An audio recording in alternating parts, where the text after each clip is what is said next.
près de moi.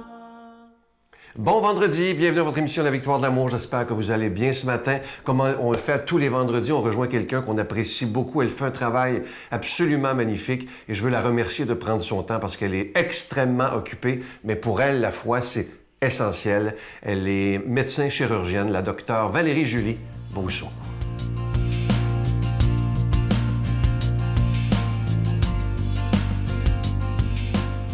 Bonjour, ici Dr Valérie-Julie Brousseau avec la chronique Nomade du désert.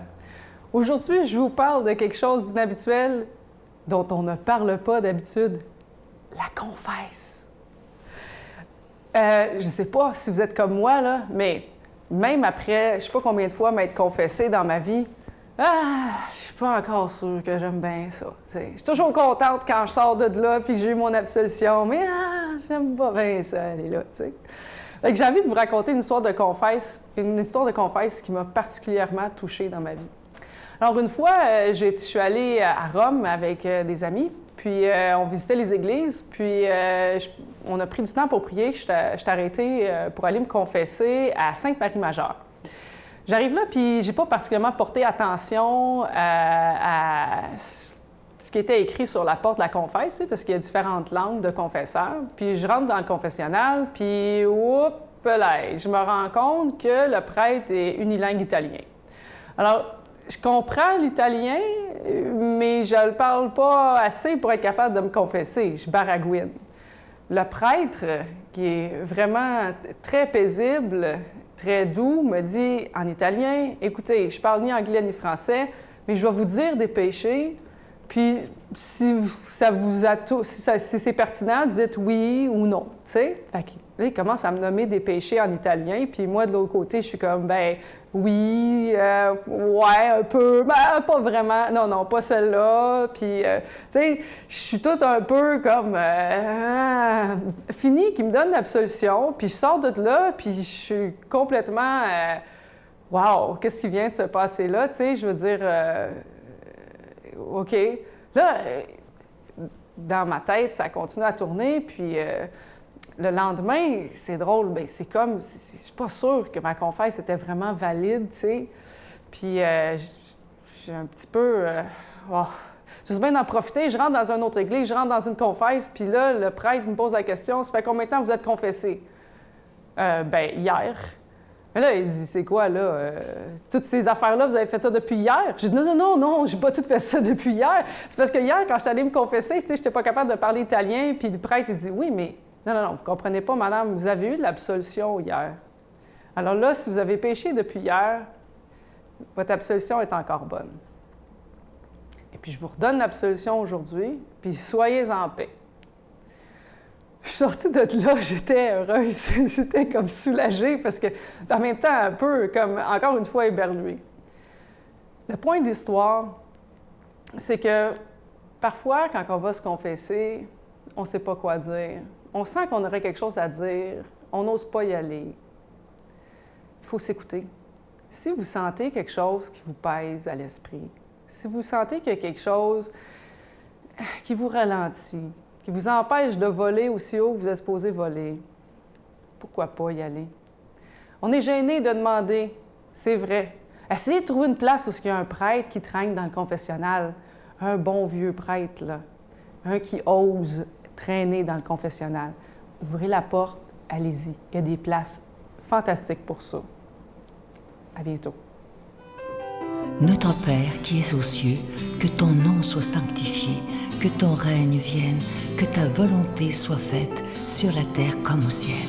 Donne-nous aujourd'hui notre pain de ce jour. Pardonne-nous nos offenses comme nous pardonnons à ceux qui nous ont offensés. Ne nous laisse pas entrer en tentation, mais délivre-nous du mal, car c'est à toi qu'appartient le règne, la puissance et la gloire pour les siècles des siècles. Amen. Je continuerai à croire, même si tout le monde perd espoir. Je continuerai à aimer, même si les autres parlent de haine. Je continuerai à construire, même si les autres détruisent. Je continuerai à parler de paix, même au milieu d'une guerre. Je dessinerai des sourires sur des visages en larmes et je tendrai les bras à ceux qui se sentent épuisés. oui, je continuerai à croire. Je suis tellement content de vous parler de ce magnifique cadeau du mois. Vous savez que le mois de mai, on dit que c'est le mois le plus beau, le mois de Marie. Et ce mois-ci, c'est un chapelet en cristal, le chapelet de Marie protectrice. Il est déjà béni. Il est en cristal ambré, d'une très, très grande qualité. Et il est beau, comme ça, vous le voyez à l'écran. Il est vraiment très, très beau. Je pense que c'est un des plus beaux qu'on a eu. Et il est déjà béni, comme je vous disais. Vous le recevrez avec un don de 25 $ et si vous en voulez deux, avec un don de 40 $. Je vous donne l'adresse. La Victoire de l'amour, case postale 120, succursale Boucherville à Boucherville, le J4B 5E6, je vous la redonne. La Victoire de l'amour, case postale 120, succursale Boucherville à Boucherville, le J4B 5E6. Également par téléphone, par carte de crédit du lundi au vendredi de 8h30 à 16h30 dans le 514-523-4433, 523-4433 ou sans frais le 1-888-811-9291, 1-888-811-9291 et aussi sur notre site Internet, le www.lavictoiredelamour.org. Je vous rappelle, pour ceux qui désirent faire leur don par Internet, évidemment que c'est très rapide et très sécuritaire. Vous n'avez pas à vous inquiéter. Je vous rappelle ce magnifique cadeau du mois. Le chapelet, c'est un chapelet en cristal de Marie protectrice et ce chapelet, il est déjà béni. Je prends le temps de vous dire merci de tout mon cœur de porter la victoire de l'amour dans votre prière et aussi merci de tout cœur pour ceux qui le peuvent de soutenir financièrement la victoire de l'amour. Vous savez qu'on est là 7 jours par semaine et je vous ai promis qu'on ferait tout pour être là 7 jours par semaine parce qu'on a besoin plus que jamais d'annoncer l'espérance et que bientôt, ça ira beaucoup mieux.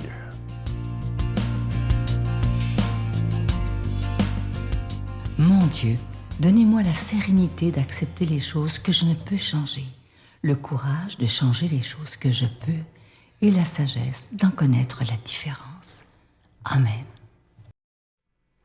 Aujourd'hui, la parole de Dieu est proclamée par quelqu'un qu'on apprécie beaucoup, notre amie Brigitte.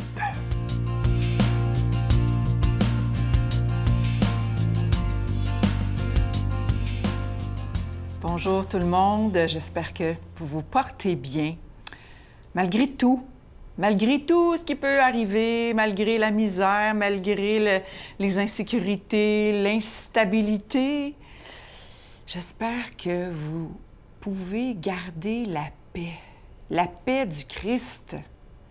C'est justement de ça que nous parle le Seigneur aujourd'hui. Ça tombe bien, hein? Vous savez que dimanche qui s'en vient, c'est le dimanche de l'Ascension, où Jésus va quitter les apôtres, quitter ses disciples pour mieux revenir, pour nous envoyer l'Esprit Saint qui sera la Pentecôte le dimanche d'après. Donc, il y a quelque chose de spécial dans l'Évangile d'aujourd'hui par rapport à ça.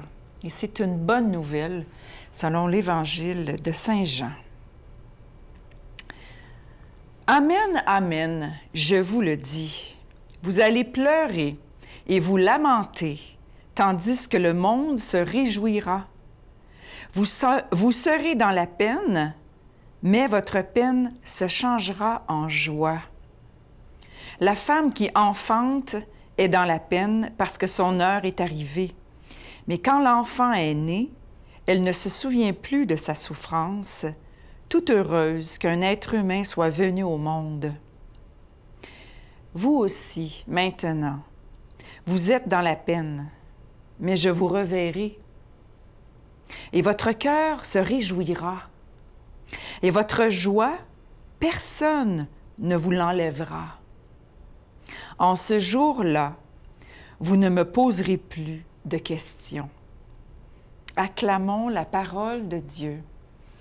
Louange à toi, Seigneur Jésus. La phrase qui m'a accrochée, hein, il y a toujours dans ma méditation une phrase qui m'accroche. Puis là, j'ai médité dessus tout le temps. C'est la dernière. En ce jour-là, vous ne me poserez plus de questions. Les disciples, les apôtres, ils en posaient des questions. J'imagine que dans les évangiles, on n'a pas le tiers de tout ce qui a pu se passer, tout ce qui a pu se dire. Évidemment, Saint Jean l'affirme un petit peu plus loin dans son évangile, que ce livre-là ne contient pas tout, évidemment. Mais Y en a-tu des questions qu'on voudrait poser au Seigneur, qu'on voudrait des réponses claires? Puis il s'est fait poser beaucoup de questions, Jésus, quand il se faisait demander « Es-tu le Messie? Réponds clairement! » Puis il répondait « Je vous l'ai déjà dit, mais vous ne me croyez pas. » Bien, il pourrait répondre la même chose à toutes les questions qu'on pourrait lui poser par rapport à la souffrance, au mal. Seigneur, pourquoi le mal existe? Pourquoi il faut souffrir? Pourquoi t'enlèves pas tout? Il nous répond. Est-ce qu'on l'entend? Est-ce qu'on veut l'écouter? Il nous le dit, là. Vous allez souffrir. Cette vie-ci, c'est pas la vie éternelle. C'est un premier purgatoire, si je puis dire. Juste avant de rentrer dans l'autre, après la mort. C'est après qu'il n'y aura plus ni souffrance, ni pleurs, ni rien. C'est dans la vie éternelle avec le Seigneur, dans cette vision béatifique, dans cette vie en Dieu pleinement. On peut vivre la vie en Dieu ici, bien sûr. Le Seigneur nous le dit, que même si on se lamente, même si on pleure, même si on souffre, il va nous envoyer, il va nous donner une joie qu'il n'y a pas personne qui peut nous enlever, puis qu'il n'y a pas rien qui peut nous enlever. Pas juste les personnes qui peuvent nous enlever la joie, mais les événements. Les événements que nous vivons, puis que nous vivons depuis des semaines. Est-ce que ça enlève ma joie profonde malgré ma lamentation? Oui, je me lamente des fois. Mon péché, il me fait toujours me lamenter. Il y a un psaume, le psaume 139, qu'on peut chanter. La ténèbre n'est pas ténèbre devant toi, la nuit comme le jour est lumière. La ténèbre, elle n'est pas ténèbre avec le Seigneur. Cette joie, il va nous la donner le jour de la Pentecôte. Il va nous communiquer, nous donner cette grâce, cet Esprit Saint qui fait qu'on va toujours être dans la créativité de Dieu. On ne subira pas les événements, on va les vivre et on va les renouveler. Demandons cette grâce au nom du Père, du Fils et du Saint-Esprit. Amen. Je vous salue Marie, pleine de grâce. Le Seigneur est avec vous.